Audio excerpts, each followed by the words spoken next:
Hello friends, हमारे YouTube channel RB प्रसाद में आपका स्वागत है। दोस्तों, जैसा कि जानते हैं कि अपने यूट्यूब चैनल के माध्यम से हम फिजिक्स, मैथ एवं साइंस से संबंधित फैक्ट्स को देते रहते हैं। तो इन दिनों हम अपने चैनल के माध्यम से यूपी बोर्ड में पूछे गए कुछ फिजिक्स से संबंधित न्यूमेरिकल क्वेश्चन को लेकर के आते रहे हैं। तो आज फिर हम यूपी बोर्ड 2018 में पूछे गए 8 क्वेश्चन को लेकर के आए हैं, जिसमें पहला क्वेश्चन हम देख रहे हैं पोटेंशियोमीटर से है, विभव मापी से है। इसमें तार ए बी की लंबाई 100 सेंटीमीटर है।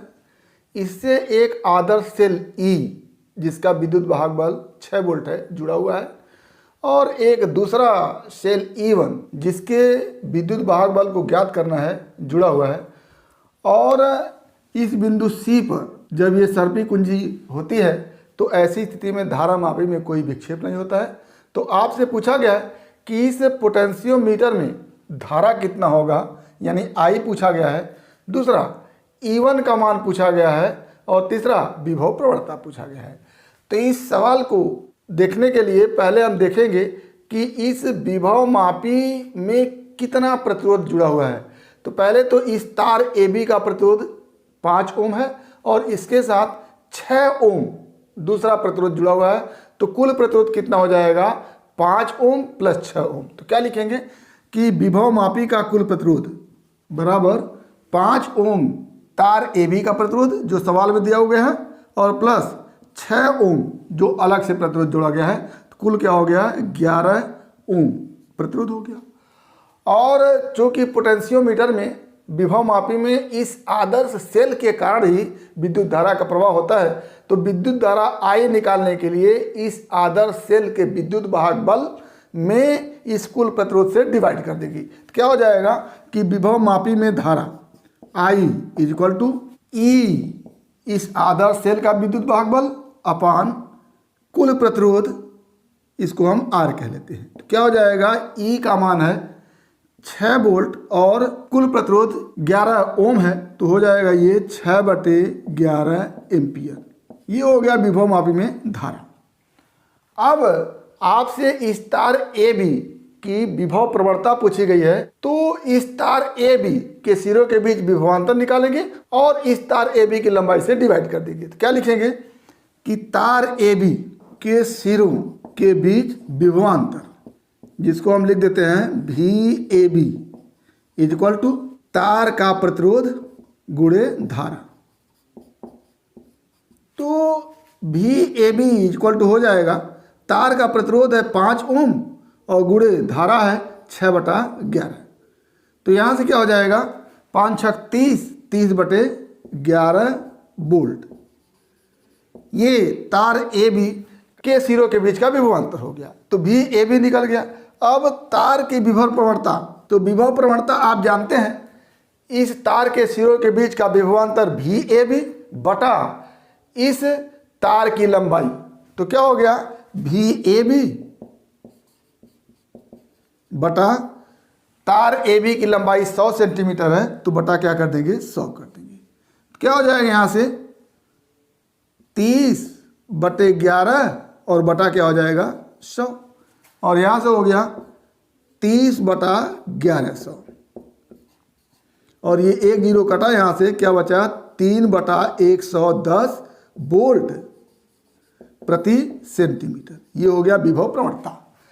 आगे एक क्वेश्चन और पूछा गया है, सेल E1 का विद्युत वाहक बल कितना होगा। तो आप जानते हैं कि A से लेकर के C तक जितना पोटेंशियल ड्रॉप होगा, जितना विभव पतन होगा, वही विभव पतन इस सेल E1 का विद्युत वाहक बल होगा, क्योंकि इस पॉइंट C पर इस धारा मापी में विक्षेप 0 है। तो आप पोटेंशियोमीटर में पढ़े हैं कि जिस बिंदु के लिए धारा मापी में विक्षेप 0 होता है, उस बिंदु की A से दूरी यानी AC की लंबाई और गुणे विभव प्रवणता कर देते हैं, तो इस सेल E1 का विद्युत वाहक बल निकल जाता है। तो क्या हो जाएगा, सेल E1 का विद्युत वाहक बल बराबर विभव प्रवणता गुणे AC की लंबाई। ये A से लेकर के C तक की लंबाई कितनी है, 75 सेंटीमीटर आपके सवाल में दिया गया है। तो विभव प्रवणता हो गया आपके सामने 3/110 गुणे 75, और ये हो जाएगा 225/10 110 और ये हल होके आएगा आपके सामने 2.045 वोल्ट। ये E1 का विद्युत वाहक बल हो गया। तो ये हमारा पहला सवाल रहा जिसमें हमने इस विभव मापी में धारा का मान निकाला जिसका मान 6/11 एम्पियर आया, और तार AB की विभव प्रवणता हमने निकाला वो हो गया 3/110 वोल्ट, और आगे हमने E1 का विद्युत वाहक बल निकाला और वो आया हमारे पास सामने 2.045 वोल्ट। तो आइए अब दूसरा सवाल देखते हैं। दूसरे सवाल में 4 कैपेसिटर इस परिपथ में जुड़े हुए हैं जिसमें 3 कैपेसिटर श्रेणी क्रम में जुड़े हुए हैं और इन तीनों के साथ एक कैपेसिटर समांतर क्रम में जुड़े हुए हैं, और इस A और B के बीच 100 वोल्ट का पोटेंशियल लगाया जाता है और आपसे पूछा गया है C और D के बीच विभव क्या होगा, यानी VCD आपसे पूछा गया है। तो यहाँ पर देखें अगर कि A और B के बीच जो 100 वोल्ट अप्लाई हुआ है वो इस ब्रांच और इस ब्रांच, ये ब्रांच जिसमें 3 कैपेसिटर श्रेणी क्रम में जुड़े हुए हैं और ये ब्रांच जिसमें एक कैपेसिटर है, दोनों के बीच बराबर होगा, यानी इस 6 माइक्रोफैरड के कैपेसिटर के प्लेटों के बीच विभवांतर 100 वोल्ट होगा, और इन तीनों कैपेसिटर में भी 100 वोल्ट विभवांतर जाएगा, और ये 100 वोल्ट चूँकि तीनों कैपेसिटर की धारिता एक समान है तो ये 100 वोल्ट तीनों कैपेसिटर में बराबर बढ़ जाएगा। तो क्या हो जाएगा, श्रेणी क्रम में जुड़े प्रत्येक संधारित्र के प्लेटों के बीच विभवांतर बराबर, ये 100 वोल्ट जो होगा वो इस पहले कैपेसिटर के प्लेटों के बीच होगा, और साथ ही 100 वोल्ट ही ये तीनों कैपेसिटर के प्लेटों के बीच बटेगा।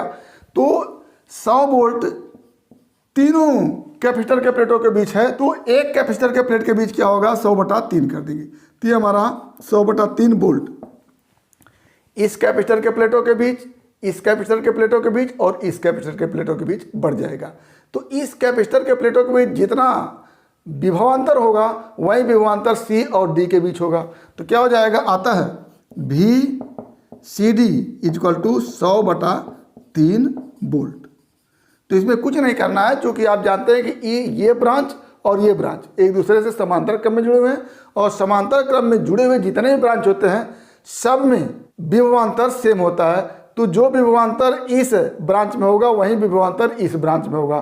क्योंकि 100 वोल्ट विभवांतर इस तीनों कैपेसिटर के प्लेटों के बीच है, तो एक कैपेसिटर के प्लेटों के बीच क्या हो जाएगा, 100/3 हो जाएगा। तो ये दूसरा क्वेश्चन रहा। आइए तीसरा क्वेश्चन देखते हैं। तीसरा क्वेश्चन ये LCR परिपथ है जिसमें एक रेजिस्टेंस, एक कैपेसिटर और एक इंडक्टर श्रेणी क्रम में जुड़े हुए हैं, और रेजिस्टेंस के सिरों के बीच विभवांतर 80 वोल्ट, कैपेसिटर के प्लेटों के बीच विभवांतर 40 वोल्ट और इंडक्टर के दोनों सिरों के बीच विभवांतर 100 वोल्ट है।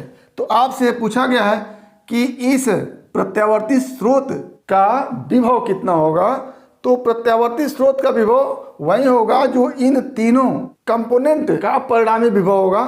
तो तीनों कंपोनेंट का परिणामी विभव निकालने के लिए आप क्या करते हैं, पूरे परिपथ का परिणामी विभव बराबर स्रोत का विभव, यानी इन तीनों कंपोनेंट का परिणामी अगर विभव निकाल लें तो यही क्या हो जाएगा, स्रोत का विभव हो जाएगा। और इसको लिखते हैं V = में VL - VC का होल स्क्वायर प्लस VR का होल स्क्वायर, ये फॉर्मूला होता है। तो आपके सामने होगा अंडर रूट में VL का मान 100 है और VC का मान 40 है। तो क्या हो जाएगा, 100 - 40 का होल स्क्वायर प्लस VR 80 है तो 80 का होल स्क्वायर, और यहाँ से हो जाएगा 100 - 40 60 का होल स्क्वायर प्लस 80 का होल स्क्वायर अंडर रूट में, ये हो जाएगा 3600 प्लस 6400 अंडर रूट में, और ये हो जाएगा 10,000 अंडर रूट में, या कह लें 100 वोल्ट। 100 वोल्ट आ गया V का मान, यानी पूरे परिपात का परिणामी विभव 100 वोल्ट है। तो यही विभव क्या हो जाएगा, इस प्रत्यावर्ती स्रोत का विभव हो जाएगा। आगे पूछा गया पावर फैक्टर। पावर फैक्टर को cos फाई लिखते हैं, तो क्या लिखेंगे, पावर फैक्टर cos फाई = क्या लिखेंगे, VR/V। तो वी आर का मान है ये 80 वोल्ट और V का मान है 100 वोल्ट, तो क्या हो जाएगा यहाँ से 0.8 हो जाएगा पावर फैक्टर। तो ये पावर फैक्टर हो गया। तो तीसरे सवाल में आपसे पूछा गया स्रोत का विभव जो 100 वोल्ट आया और इस पूरे परिपथ में पावर फैक्टर जो है वो 0.8 है। तो ये तीसरा सवाल रहा। आइए चौथा सवाल देखते हैं। चौथे सवाल में दो प्रकाश तरंग का समीकरण y1 = 8 cos omega T, y2 = 6 cos omega T plus theta है। इनके अध्यारोपण से उत्पन्न परिणामी तरंग की अधिकतम तथा न्यूनतम तीव्रताओं का अनुपात ज्ञात कीजिए। तो ये व्यतिकरण का सवाल है जिसमें दो प्रकाश तरंग है। पहला है y1 = 8 cos ओमेगा टी और y2 = है 6 cos ओमेगा टी प्लस 5। आपसे पूछा गया है कि इन दोनों तरंगों के अध्यारोपण से जो न्यूनतम तीव्रता होगी और जो अधिकतम तीव्रता होगी उनका अनुपात क्या होगा। तो न्यूनतम तीव्रता जो होगी, न्यूनतम तीव्रता के लिए दोनों के एम्पलीट्यूड का अंतर निकालते हैं, यानी 8 - 6 का होल स्क्वायर कर लेते हैं इंटू के, यानी एक कांस्टेंट के इंटू 8 - 6 का होल स्क्वायर। 8 क्या है, A1 कह लेते हैं 8 और A2 क्या है 6। तो दोनों का अंतर क्या होगा, A1 - A2 यानी 8 - 6 का होल स्क्वायर। तो क्या हो जाएगा यहाँ से 8 - 6 2 यानी 4K स्क्वायर। और अधिकतम तीव्रता क्या हो जाएगी, बराबर K इंटू दोनों का एम्पलीट्यूड जोड़ेंगे 8 + 6 और उसका करेंगे स्क्वायर। क्या हो जाएगा 8 + 6 14 का स्क्वायर की। अब अधिकतम तीव्रता और न्यूनतम तीव्रता का अनुपात पूछा गया है। अधिकतम तीव्रता क्या हो गया, K इंटू 14 का स्क्वायर बटा न्यूनतम तीव्रता K इंटू 2 का स्क्वायर। ये हो जाएगा I1 बटा I2, अधिकतम तीव्रता I1 और न्यूनतम तीव्रता I2। तो K से कटेगा, यहाँ से बचेगा 196 बटा 4 और इसको हल करेंगे तो आएगा 49 बटा 1 या कह लें इसको 49:1।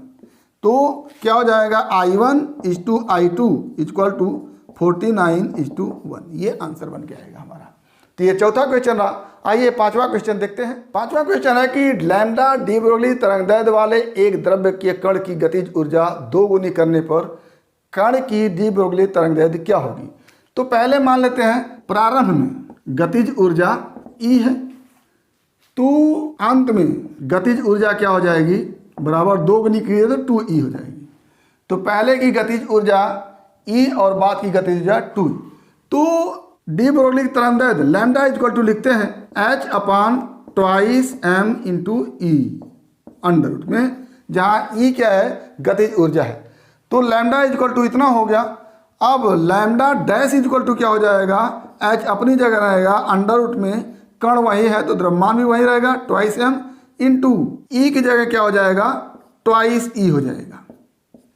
तो सब कुछ वही है, क्या हो जाएगा लैम्डा डैश = h/√2m E और इस 2 को बाहर कर लेते हैं तो √2 हो गया। तो यहाँ से क्या हो जाएगा, इसका मान क्या है, लैम्डा है, तो क्या हो जाएगा लैम्डा डैश = λ/√2। ये हमारा आंसर हो गया। यानी बाद का तरंगदैर्ध्य जो होगा पहले के तरंगदैर्ध्य का 1/√2 गुना होगा, यानी लैम्डा डैश = λ/√2 होगा। तो ये पांचवा सवाल रहा। आइए छठवां सवाल देखते हैं। छठवां सवाल है कि एक परमाणु में इलेक्ट्रॉन 0.5 एंगस्ट्रॉम त्रिज्या के कक्ष में 4 × 1015 चक्कर पर सेकेंड से घूम रहा है। परमाणु के चुंबकीय आघूर्ण की गणना कीजिए। आपसे पूछा गया है चुंबकीय आघूर्ण M, और M = आप जानते हैं I × A होता है। I क्या है, लूप में धारा है, और A क्या है, लूप के तल का क्षेत्रफल है।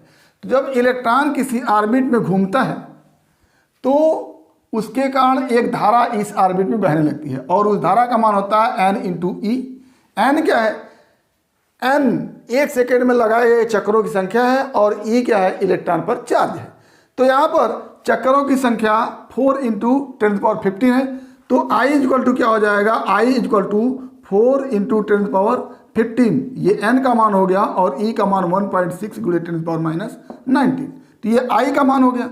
और A ए इक्वल टू लिखेंगे, A equal to pi r square, और पाई का मान अपनी जगह रहने दिया 3.14 इंटू आर, त्रिज्या 0.5 एंगस्ट्रॉम, जिसको आप कह सकते हैं 0.5 इंटू 10⁻⁻10, ये मीटर हो गया का स्क्वायर। अब यहाँ आई भी मिल गया, ए भी मिल गया, तो एम निकल सकता है। तो क्या हो जाएगा, m equal to 4 into 10⁻15 into 1.6 गुणे 10⁻⁻19 इंटू ए का मान 3.14 इंटू 0.5 गुणे 10⁻10 का होल स्क्वायर, ये हो गया। तो यहाँ से m इक्वल टू हो जाएगा, m equal to 4 into 1.6 into 3.14 into इसका स्क्वायर करें क्या हो जाएगा 0.25 इंटू 10⁻15-19-20। तो यहाँ से हो जाएगा m equal to 5.024 into 10⁻⁻24 ampere metre square. ये हमारा आंसर हो गया छठवें क्वेश्चन का। आइए सातवां क्वेश्चन देखते हैं। सातवां क्वेश्चन है कि किसी एक वर्णीय प्रकाश स्रोत की 10% ऊर्जा 5500 एंगस्ट्रॉम तरंगदैर्घ्य के प्रकाश में रूपांतरित हो जाती है। यदि स्रोत का सामर्थ्य 400 वाट हो तो कितने फोटॉन प्रति सेकंड उत्सर्जित होंगे। यहाँ पर स्रोत का सामर्थ्य दिया गया है आपको, पावर ऑफ स्रोत P इक्वल टू 400 वाट, और इसको आप लिख सकते हैं 400 जूल पर सेकंड, ये पावर हो गया। और 10% ऊर्जा 5500 एंगस्ट्रॉम तरंगदैर्घ्य के प्रकाश में रूपांतरित हो रहा है। तो इस पूरे ऊर्जा का 10% ऊर्जा, तो क्या लिखेंगे 10% of power equal to 400 into 10/100 joule per second. तो क्या हो जाएगा यहाँ से 40 जूल पर सेकंड। अब एक फोटॉन की ऊर्जा क्या होगी उसको निकालते हैं। तो एनर्जी ऑफ 1 फोटॉन क्या हो जाएगा hc/λ, और ये हो जाएगा h का मान 6.6 इंटू 10⁻⁻34 इंटू 3 इंटू 10⁸ अपान लैम्डा। लैम्डा का मान है 5500 एंगस्ट्रॉम, और 10⁻⁻10 से गुणा कर देंगे तो ये मीटर हो जाएगा। तो इसको आप हल करेंगे तो आएगा 3.6 इंटू 10⁻⁻19 जूल। तो एक फोटॉन की ऊर्जा इतने जूल हो गई, और ऊर्जा कितनी निकल रही है 40 जूल पर सेकेंड। तो 40 जूल पर सेकेंड में अगर इस एनर्जी से भाग देते हम तो पर सेकेंड फोटॉन निकल जाएगा। तो क्या हो जाएगा प्रति सेकेंड उत्सर्जित फोटॉन बराबर 40 जूल पर सेकेंड बटा 3.6 इंटू 10⁻⁻19 जूल। ये आएगा 1.11 इंटू 10⁻20 फोटॉन पर सेकेंड। ये हमारा आंसर बन के आएगा। तो ये हमारा सातवां क्वेश्चन रहा। आइए आठवां क्वेश्चन देखते हैं। आठवां क्वेश्चन है कि एक समांतर प्लेट संधारित्र की धारिता 50 पिकोफैराड है तथा प्लेटों के बीच की दूरी 4 mm है। इसे बैटरी द्वारा 200 वोल्ट तक आवेशित करके बैटरी को हटा लिया जाता है। फिर प्लेटों के बीच 2 mm परावैद्युत की पट्टी रखी जाती है। ज्ञात कीजिए प्रत्येक प्लेट पर अंतिम आवेश क्या होगा और प्लेटों के बीच अंतिम विभवांतर क्या होगा, और साथ में ऊर्जा हानि क्या होगी। तो यहाँ पर जब किसी संधारित्र को बैटरी से डिस्कनेक्ट कर दिया जाता है तो संधारित्र में आवेश का प्रवाह रुक जाता है, और आवेश का प्रवाह रुक जाने का मतलब होता है कि यहाँ पर आवेश कांस्टेंट हो जाता है। और आवेश कांस्टेंट होने का मतलब हो गया कि हमको एनर्जी के लिए E के लिए निकालना होता है 12Q²/C, ये निकालना होता है। प्लेटों पर आवेश क्या होगा, पहले पूछा गया है प्लेटों पर आवेश क्या होगा। तो प्लेटों पर आवेश लिखते हैं Q = C × V, और C का मान आपके सामने है 50 पिको फैराड, जिसको फैराड में बनाने के लिए 10⁻⁻12 से गुणा करेंगे इंटू भी, और भी का मान आपके सामने है 200 वोल्ट। तो 50 इंटू 10⁻12 इंटू 200, और ये हो जाएगा 10⁻8 कूलम। पहला आंसर हो गया। आगे पूछा गया है कि प्लेटों के बीच अंतिम विभवांतर क्या होगा। तो विभवांतर V=Q/C लिखते हैं। संधारित्र के प्लेटों के बीच परावैद्युत पदार्थ डला हुआ है तो उसकी धारिता बदल जाएगी। तो धारिता C' क्या लिखेंगे, ε0A/d-T+T/K। ये नई धारिता बन के आएगी। तो यहाँ से C' हो जाएगा ε0A/d का मान 4 है और -2 करेंगे और प्लस 2/4। 4 क्या है, इन प्लेटों के बीच जो परावैद्युत पदार्थ भरा हुआ है उसका परावैद्युतांक है, जिसको आप में दिया गया है यहाँ K आप जान लीजिए 4 है। तो यहाँ से क्या हो जाएगा हमारे सामने, C' ε0A/4 - 2 और प्लस 0.5 क्या हो जाएगा, ε0A/2.5। ये हो गया C'। और C क्या हो जाएगा, ε0A/4।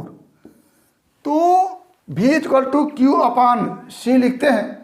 तो V क्या हो जाएगा आपके सामने, V=Q/C', नया वाला भी। अब C' की जगह क्या लिख सकते हैं आप, V' Q/C' की जगह आप ε0A/2.5। और अगर यहाँ से देखें तो ε0A/4 C, और C का मान आपको दिया गया 50 पिको फैराड। तो ये हो जाएगा 50 × 10⁻12। तो ε0A की जगह क्या लिख सकते हैं आप, 4 × 50 × 10⁻12। ये हो गया। तो ε0A का मान यहाँ पर आप रख सकते हैं यहाँ पर। तो क्या हो जाएगा हमारे सामने, V' Q × 2.5, ये हो जाएगा ऊपर जाके अपान। ε0A का मान यहाँ से रखिए 4 × 50 × 10⁻12। तो ये 20 बार में कटेगा। और यहाँ से क्या हो गया, V' Q/80 × 10⁻12। और Q का मान आप निकाल चुके हैं, Q का मान है 10⁻8 कूलम। तो क्या हो जाएगा यहाँ से, V' 10⁻8/80 × 10⁻12। ऊपर ले जाएंगे प्लस हो जाएगा तो क्या हो जाएगा, V' 10⁻4/80 या 1000/8 या इसको कहेंगे 125 वोल्ट। तो ये नया विभवांतर आ गया 125 वोल्ट। तो ये हमारे 8 सवाल है जिसको आपने देखा। निश्चित रूप से आप इससे लाभ उठाएंगे। आगे इसी तरह के न्यूमेरिकल क्वेश्चन के साथ हम आपके बीच उपस्थित होंगे। तब तक के लिए बेस्ट ऑफ लक। धन्यवाद।